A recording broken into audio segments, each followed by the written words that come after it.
Et donc, effectivement, on va discuter le Fluid Challenge. Alors, le seul conflit d'intérêt que j'ai, c'est de General Electric, qui fabrique des machines d'écho. Et effectivement, on peut tester la réponse à l'expansion volémique avec une machine d'échographie. Alors, un peu d'histoire.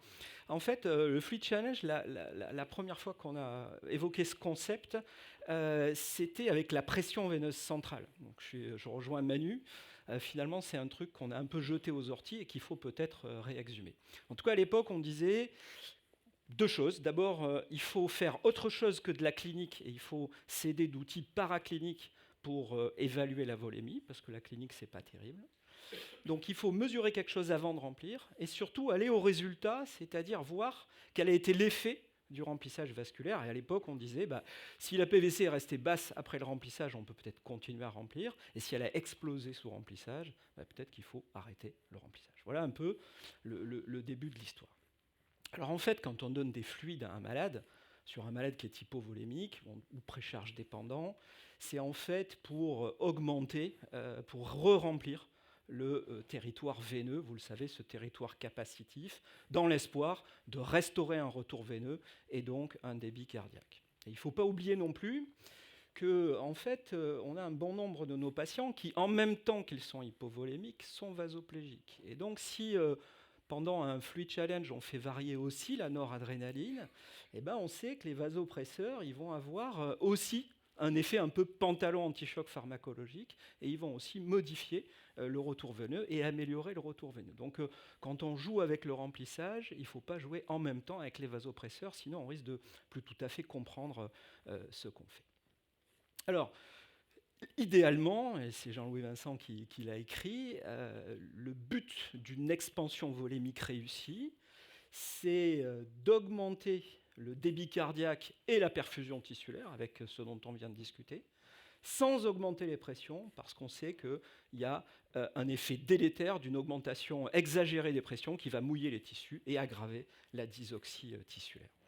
Et il faut bien garder en tête que le seul moyen de savoir si les fluides ont un intérêt, cette étude est vieille, mais je l'adore aussi parce qu'elle est tout à fait illustrative. En fait, ce n'est pas avec la pression artérielle et la fréquence cardiaque que vous allez repérer les survivants des non-survivants, ceux qui vont bien de ceux qui vont mal. C'est en fait en allant chercher le débit cardiaque et surtout en allant chercher les patients chez qui on est capable d'augmenter le débit cardiaque, par exemple, avec du remplissage, parce que c'est eux qui vont survivre à nos états de choc.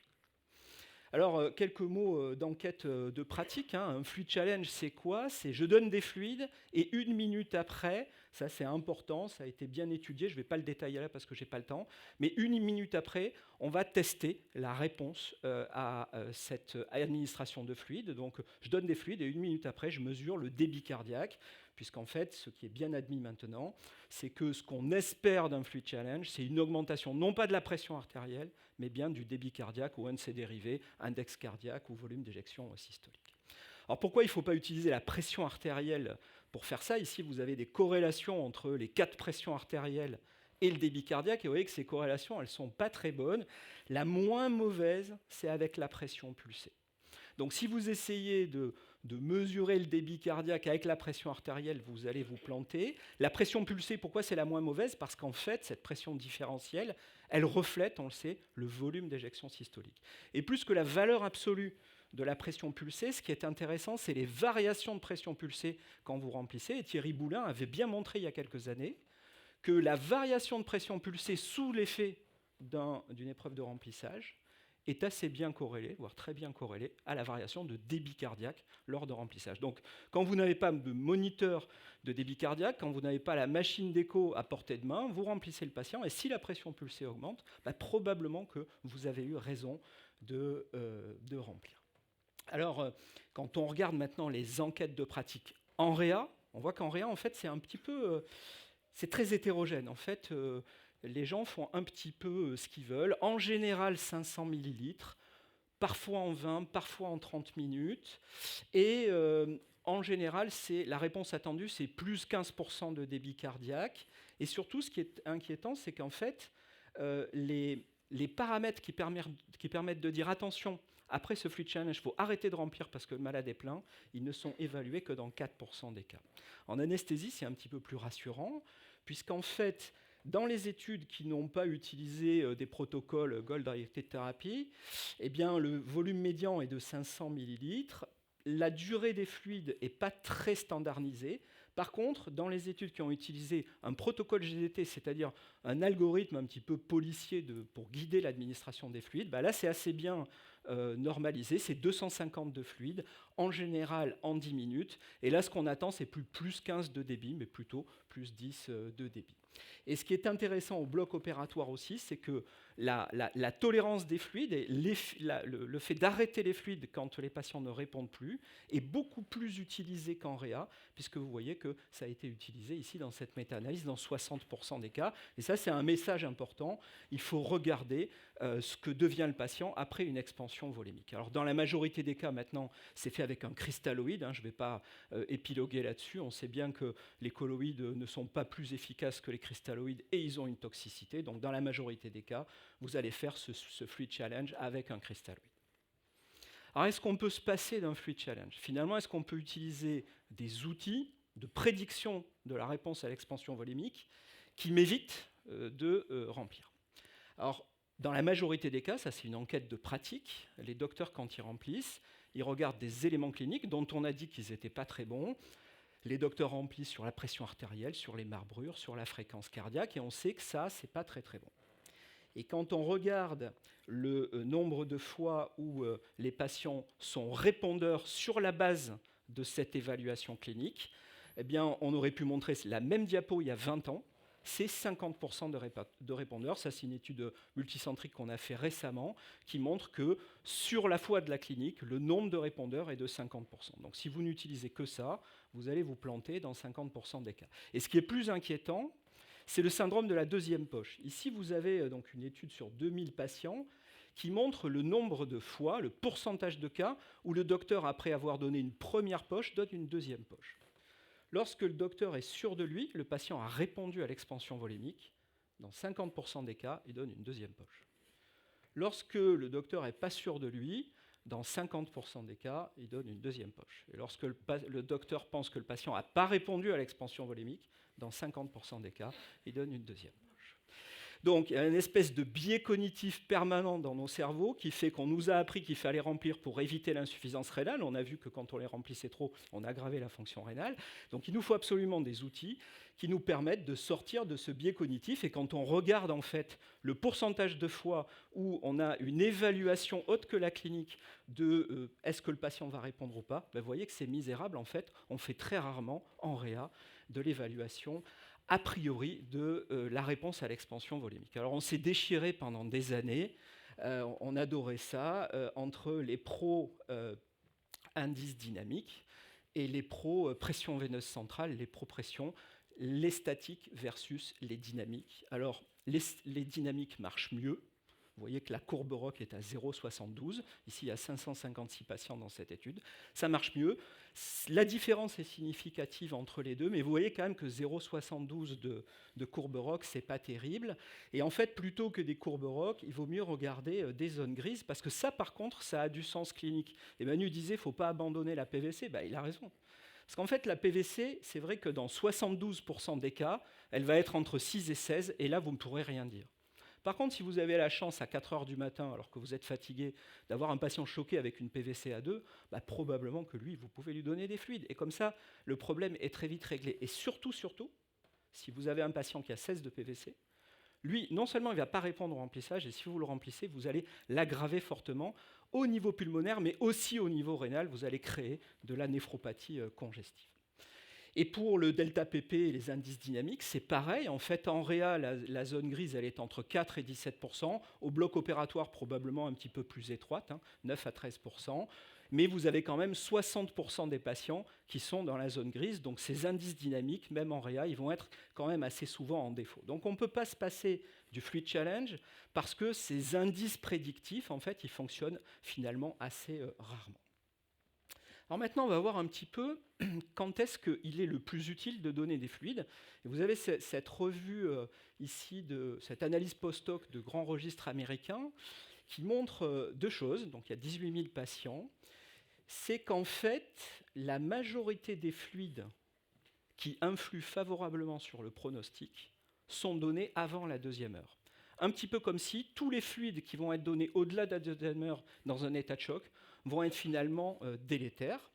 Et la deuxième chose que montre cette étude, c'est qu'en fait, tous les fluides qui sont donnés dans les heures initiales du choc, au-delà de 30 ml/kg, de 2 litres, sont aussi associés à une surmortalité. Donc il faut faire attention. Finalement, dans les 2 premières heures, on peut remplir, mais au-delà de la deuxième heure, et quand on a passé plus de 30 ml/kg, il vaut mieux monitorer, parce que là, on a beaucoup de risques de ne pas avoir de réponse. Et ici, vous avez le pourcentage de répondeurs au cours du temps dérivé de l'étude Andromeda, qu'on a déjà vu tout à l'heure. Et vous voyez que c'est assez sidérant, parce que finalement, à partir de la 8e heure, dans un choc septique, alors bien sûr, ces patients ils ont été réanimés, vous n'avez plus que 3% de patients qui sont répondeurs. Donc, plus le temps va passer dans un état de choc, plus le patient va être inflammatoire, plus il va être vasoplégique, plus il va être poreux, et plus l'expansion volémique va être peu efficace. Donc il faut vraiment monitorer ces patients. Plus on est tardif, et plus il faut monitorer ces patients. Et vous savez tous, et je passe là-dessus, qu'il y a un lien entre la surcharge hydrosodée et la mortalité en réanimation. Plus cette balance est élevée, et plus les patients meurent. On va voir maintenant des phénotypes de réponse et un peu de PKPD. Je suis désolé, c'est PKPD, pas PHPD, des solutés de remplissage. Première chose, en combien de temps je dois faire un fluid challenge? En fait, dans cette méta-analyse-là, les auteurs avaient montré que lorsque je fais mon fluid challenge en plus de 30 minutes, je vais identifier moins de répondeurs. Donc la première réponse, c'est toujours une durée inférieure à 30 minutes. La deuxième chose, on pourrait regarder si dans les 30 minutes, on peut faire plus court, et c'est ce qui a été fait dans cette étude. Les docteurs ont testé 10 minutes versus 20, et ce qui montre, c'est 2 choses. C'est d'abord que vous avez une meilleure réponse en variation de débit avec une administration courte, donc vous avez plus de chances d'identifier des répondeurs si vous faites une administration courte. Et la deuxième chose que montre cette étude, c'est que peut-être le fait de regarder le volume d'éjection systolique, c'est un petit peu plus efficace que l'index cardiaque. On ne va pas trop philosopher là-dessus. Et puis ce qui est étonnant dans cette étude, c'est que vous voyez que tous les patients, 5 minutes après la fin de l'infusion, reviennent à zéro, c'est-à-dire qu'on perd l'efficacité de l'expansion volémique. Donc ça, c'est un petit peu comment dire, provoquant, parce qu'on a l'impression que quand on donne des fluides, eh bien, tous les fluides vont avoir circulé dans l'interstitium et que finalement, ça ne sert à rien de remplir les malades. Alors ça, c'est une étude qui a été faite au bloc opératoire, probablement sur des malades qui n'étaient pas vraiment hypovolémiques, ou en tout cas qui n'avaient pas une hypovolémie absolue. Et ça montre 2 choses. C'est qu'en fait, quand vous remplissez un patient qui n'en a pas besoin, il va quand même augmenter son débit. Par contre, vous allez perdre cette efficacité, ce qui veut dire automatiquement que les fluides ont diffusé dans l'interstitium. Alors comment on peut avancer sur ce problème-là? En fait, on avait regardé avec le groupe Azurea la façon que les patients avaient de répondre dans le temps à l'expansion volémique. Alors vous avez ici 3 phénotypes de réponse. Les NR, les non-répondeurs, c'est la courbe noire. C'est des patients qui n'augmentent pas leur débit. Donc ici, à T0, je commence à remplir. Je passe 500 cc de cristalloïdes en 10 minutes et je regarde s'ils répondent. Donc les non-répondeurs, ils ne répondent pas, on connaît bien ça, c'est 1/3 de la population. On a un deuxième phénotype, c'est des patients qui répondent initialement et qui restent répondeurs 30 minutes après.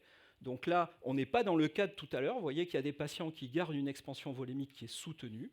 Et puis après, on a les répondeurs persistants. C'est ce que je vous ai montré tout à l'heure. C'est-à-dire des patients qui augmentent leur débit de façon significative et qui le rebaissent. Ceux-là, probablement, qu'ils sont poreux, ils sont inflammatoires et leur fluide rediffuse dans l'interstitium. Et en fait, la différence entre ces 3 groupes de malades, elle est ici. Vous avez un petit astérisque là. En fait, les répondeurs persistants, c'est-à-dire ceux qui vont bénéficier dans le temps des fluides, c'est ceux qui ont un débit cardiaque qui est bas. Et cette étoile, elle montre que la différence ici entre les ITV, qui représentent le volume d'éjection systolique, elle est significative. Ça veut dire quoi? Ça veut dire que, en fait, plus vous avez un débit cardiaque bas, et plus vous avez de chances d'avoir une réponse soutenue au fluide. Par contre, si vous remplissez des malades qui ont un débit cardiaque qui est normal, voire élevé, vous n'aurez pas de réponse ou une réponse transitoire. Et cette réponse transitoire, on ne l'a pas montré dans cette étude, elle est probablement liée à une surcharge interstitielle, pulmonaire et rénale. Ça, c'est un premier élément d'explication. Et la deuxième chose, c'est qu'il ne faut pas oublier que les fluides se comportent différemment en fonction du statut volémique. Je m'explique. Ici, donc ça, c'est des études du groupe de Anne, qui a beaucoup bossé sur le PKPD des fluides et qui avait montré qu'après 2 litres d'infusion de Ringer lactate en 1 heure, les fluides peuvent se comporter de manière très très différente. Vous voyez que chez les volontaires conscients, l'expansion volémique de 2 litres de fluide est misérable et qu'elle s'annule très rapidement. Lorsque vous êtes sous anesthésie, ce n'est pas terrible non plus. Vous n'êtes finalement pas hypovolémique, vous êtes un peu vasoplégique, donc c'est un petit peu plus efficace. Quand vous êtes juste après une induction anesthésique, c'est-à-dire en fait vous n'êtes pas vide, vous êtes vasoplégique, là on a un peu plus d'efficacité. Par contre, quand on a un patient qui est hypovolémique, un cristalloïde dont on nous a dit à l'école que le pouvoir d'expansion c'était 20%, en fait, il a quasiment 80% de pouvoir d'expansion, parce que plus le malade est vide, et plus le cristalloïde va avoir en fait un effet volémique important. Donc, il faut qu'on sélectionne le plus possible les malades qui ont un bas débit cardiaque et un vrai statut volémique altéré pour espérer avoir une réponse positive et prolongée à l'expansion volémique. Ce qu'on peut aussi se poser comme question, c'est quel est le volume optimal. Donc là, c'est le groupe de Haya qui avait regardé 1, 2, 3 et 4 millilitres kilo et le pourcentage de répondeurs qu'on obtient. La conclusion de cette étude, vous le voyez à l'écran, c'est que finalement, avec 4 millilitres kilo, on a le meilleur rendement, ça fait à peu près 250 millilitres. Le meilleur rendement, c'est là qu'on a le plus de chances d'identifier les répondeurs. Et ils ont eu l'honnêteté dans cette étude de montrer en fait l'efficacité volémique par des variations de pression systémique moyenne. Je n'ai pas le temps de m'attarder là-dessus. Mais finalement, vous voyez qu'entre 2, 3 et 4, l'effet volémique absolu n'était pas très différent et pas très significatif. En tout cas, ce que montrait cette étude, c'est que 1 millilitre kilo, ça ne suffit probablement pas à détecter correctement un nombre de répondeurs suffisant. Alors, j'ai finalement 4 façons de faire, je vais aller vite là-dessus, un test d'expansion volémique. Vous pouvez faire soit un bolus de 4 millilitres kilo, c'est ce qu'on vient de dire ici, c'est ce qui est recommandé par l'ASFAR. Si le patient augmente de 10%, vous pouvez continuer à donner des fluides. Si par contre le volume n'augmente plus, vous allez arrêter de donner des fluides. Et puis s'il rechute, vous allez continuer à donner des fluides. Je pense que tout le monde fait ça et tout le monde connaît ça très très bien. Donc l'idée, c'est de mesurer un volume d'éjection systolique, de donner des fluides, de regarder si ce volume augmente. Si ce volume augmente, je continue à remplir. Et puis dès que ce volume arrête d'augmenter, dès que je suis sur la portion horizontale de la courbe de Frank et Starling, je dois m'arrêter de remplir. Et si ça, on ne le fait pas, on mouille les patients et on aggrave le pronostic.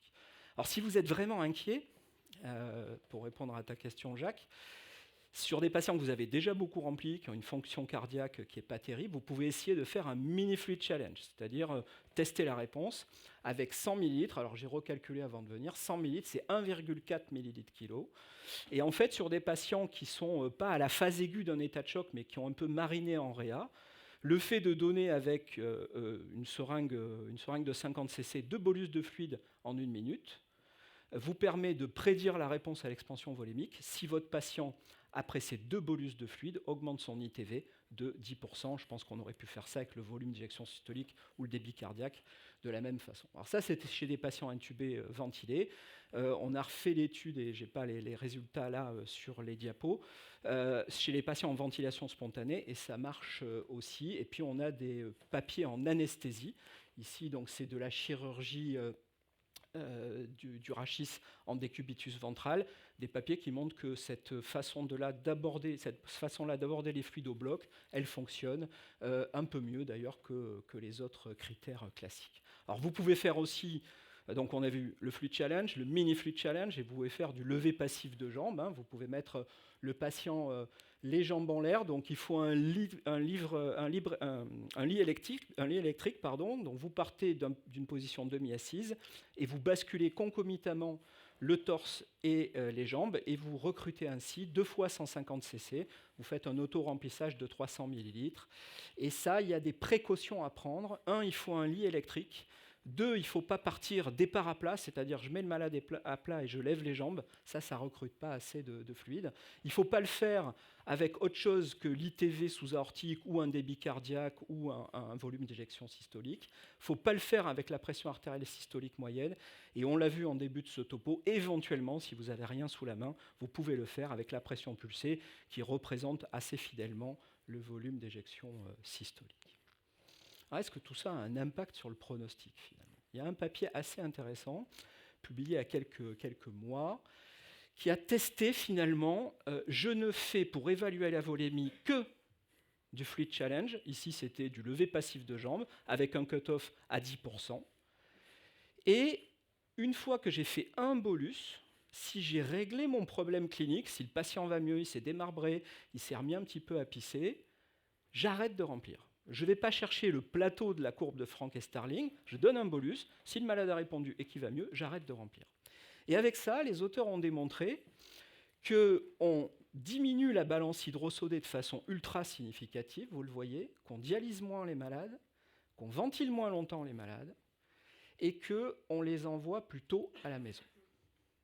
Par contre, ce qui est intéressant, c'est que ça n'a aucun impact sur la durée de vasopresseur, ce qui montre bien de façon indirecte que la question de la volémie, c'est complètement différent de la question de la vasoplégie. On ne remplit pas un malade pour le sevrer de la NORAD, et donc ces deux questions-là, elles sont bien indépendantes. Donc là, finalement, cette étude, elle dit peut-être que le seul moyen d'évaluer la volémie, c'est de faire des fluid challenge avec le choix dicté par votre religion. Si vous êtes pro-fluid challenge classique, vous allez faire ça. Si vous êtes pro-levé passif de jambes, vous allez faire ça. Si vous êtes pro-mini-fluid, peu importe. Mais en tout cas, il faut tester la réponse à l'expansion volémique parce que ça, finalement, on a l'impression que ça a un bon effet sur le pronostic. Donc finalement, cette étude, elle nous dit qu'on change un peu de paradigme. Pendant des années, on nous a dit il faut aller chercher le plateau de la courbe de Frank et Starling.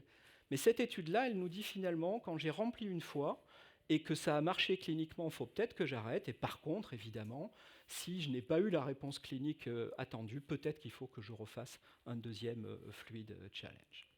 Et donc, quand on teste la réponse à l'expansion volémique, évidemment, il faut faire ces boucles de tests de réponse en débit cardiaque, tout en n'oubliant pas de traiter dans le même temps la vasoplégie. Et la majorité des fluid challenge sont faits sur des malades qui sont déjà sous vasopresseur. Alors, en synthèse, qu'est-ce qu'on peut dire ? Finalement, qu'est-ce que je vais faire pour tester la réponse ? J'ai une PVC sous la main. Le patient a une voie centrale. J'ai un cathéter artériel, je peux utiliser la cellule de la pression artérielle pour mesurer la PVC. Cette PVC, elle est inférieure à 6. Dans un contexte d'état de choc, pas sur un malade qui va bien, je peux remplir le patient. Elle est supérieure à 16, il ne faut surtout pas remplir ce patient-là. Ça, c'est 30% des malades. Si le patient est intubé ventilé, je peux aller regarder un indice dynamique ou un test d'occlusion télé-expiratoire, peu importe.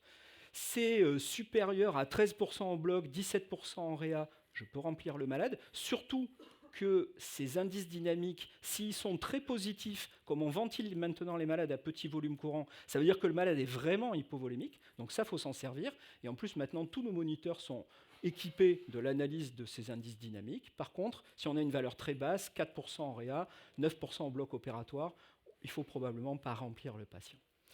Mais finalement, on va être très souvent dans la zone grise, et le seul moyen de s'en sortir, c'est de faire un fluid challenge avec l'épreuve de votre choix. Le patient augmente son débit, son index de 10 à 15%, vous pouvez remplir le malade et même considérer de continuer à le remplir si le problème n'est pas réglé. Et si le patient ne répond pas, et ça c'est fondamental, il faut croire ce que vous a dit votre moniteur de débit et arrêter de remplir le patient. Je vous remercie.